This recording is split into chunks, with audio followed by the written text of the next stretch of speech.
Welcome back to the Dr. Pepper pregame show. Today we're sitting down with pitching coach Greg Hibbard, and let's break down some strategy here. Now, we've noted over the last couple nights, especially with new guys to the club like Walker Weichel, who are making their way through not just the Texas League, but the adjustment to AA.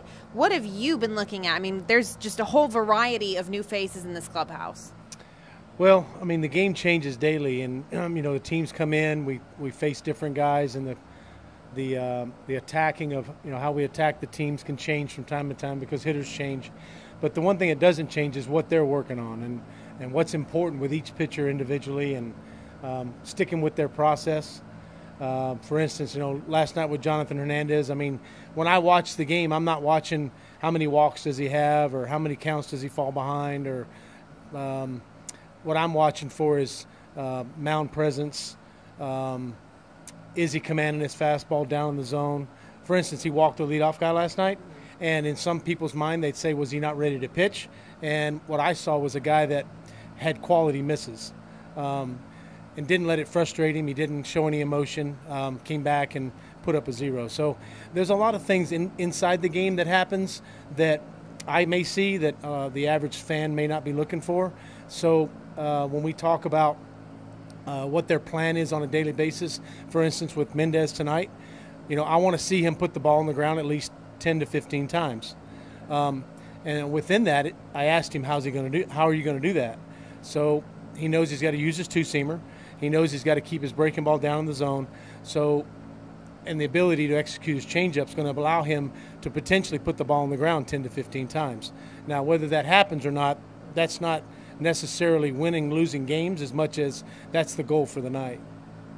So you said with Yohander Mendez, a couple of those guys who have come up in starting roles and they've stayed there regardless of, going back and forth between a couple levels and really trying to develop their things. For the others on this team like Tyler Davis and Brett Martin, who have been in and out of their roles this year, what have you been looking for consistently? Well, Brett Martin, first and foremost, I mean, we've mixed him in and out of the rotation, and as we see him repeat his delivery, and as we see him control the running game, as we see him do things on the short stints, it makes us want to put him back out there as a starter and give him a longer stint. The start that he's going to have on Sunday, he's just going to be on a pitch count, and he probably won't go 5 innings, but for him to go out there and compete for 4 is going to be a big feather in his hat. Because turning that lineup over 2 times is not always easy to do, and he's got to understand what's important in his delivery with what he throws in the strike zone that allows him to turn that lineup over twice. So hopefully, when he goes out there on Sunday and throws the 4 innings, quality, we can get somebody behind him with Arredondo. I think we're going to use Arredondo and get him back in there. So, just like I said, just sticking with the plan of what they're focused on getting better at. And if we win, that's a plus. Minus a hiccup last night for about half an inning of work, the bullpen has been coming in and has been lights out behind these Riders starters. What have you been looking at overall? Who are the key cogs in that pen?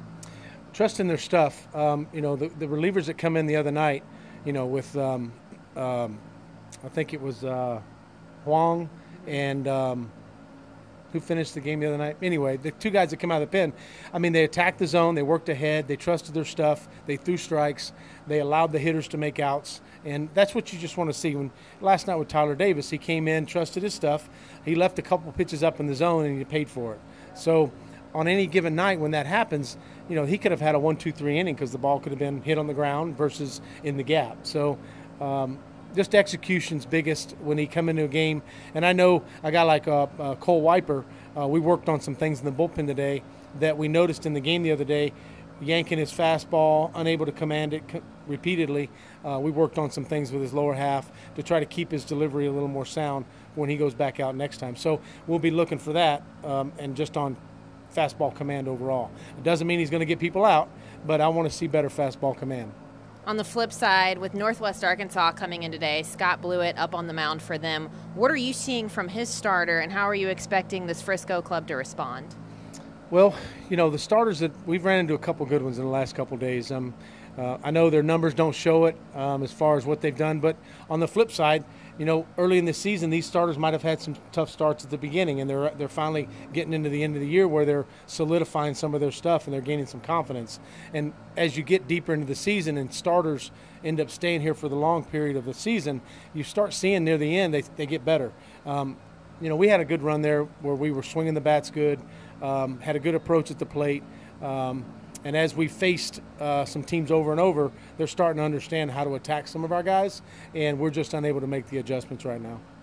Well, we will see if those adjustments can be made tonight here. Again, guys, it's game 1 between the Northwest Arkansas Naturals and your Frisco RoughRiders. When we come back, we'll take you through the lineups as well as a pitching preview here on the Dr. Pepper pregame show.